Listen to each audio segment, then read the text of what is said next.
प्यारे विद्यार्थियों, कैसे हैं आप। हिंदी कक्षा में आप सभी विद्यार्थियों का स्वागत है। हिंदी कक्षा में आज हम व्याकरण पढ़ेंगे। व्याकरण की पुस्तक का नाम है बच्चों व्याकरण वाटिका कक्षा 5। इसमें आज हम पाठ नंबर 1 पढ़ेंगे, भाषा, लिपि और व्याकरण। बच्चों, मनुष्य की बोलने की क्षमता ईश्वर ने दिया हुआ उसे अनुपम उपहार है। वाणी के द्वारा मनुष्य अपने भावों को दूसरों को समझाता है और दूसरों के विचारों को समझता है। इस साधन को हम भाषा कहते हैं। अब चित्र 1 में अध्यापिका बच्चों को अपनी बात बोलकर बता रही है। चित्र 2 में जो है पढ़कर किसी बात को समझ रहा है और चित्र 3 में बच्चा लिखकर अपनी बात को प्रकट कर रहा है। तो दूसरे शब्दों में कह सकते हैं, भाषा वह माध्यम है जिसके द्वारा हम अपने विचारों को लिखकर बोलकर प्रकट करते हैं और दूसरों के विचारों को समझते हैं। भाषा की विशेषताएं। भाषा स्वार्थक ध्वनि के मेल से बनती है। भाषा के द्वारा विचारों का आदान प्रदान होता है। भाषा के प्रयोग से गौरव केवल मनुष्य को ही प्राप्त होता है, अन्य प्राणी से वंचित रहते हैं। भाषा के बच्चों 2 भेद होते हैं, एक मौखिक और एक लिखित।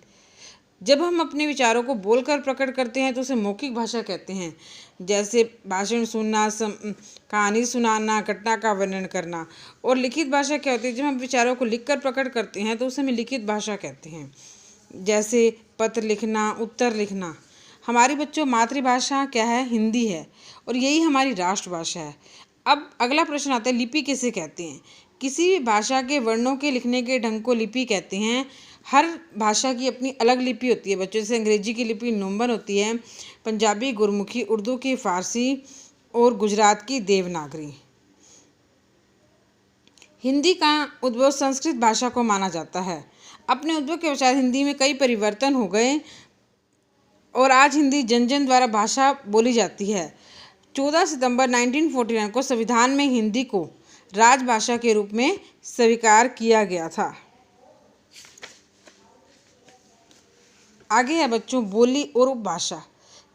किसी क्षेत्र में बोली जाने वाली भाषा जिसे व्याकरण के नियमों का विशेष रखा जाता है उसे बोली कहते हैं। इसका केवल मौखिक होता है, यानी किसी विशेष क्षेत्र में यानी सीमित क्षेत्र में बोली जाती है। और उपभाषा जो होता है उपभाषा में बोली के साहित्य रचना आरंभ की जाती है, इसे उपभाषा कहते हैं।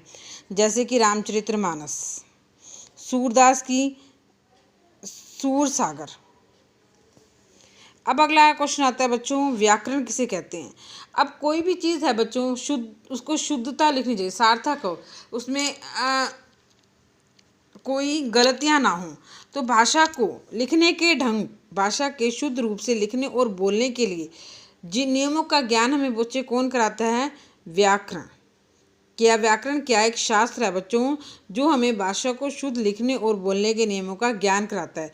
इसके बच्चों 3 भेद हैं, वर्ण विचार, शब्द विचार और वाक्य विचार, जो हम नेक्स्ट में पढ़ेंगे।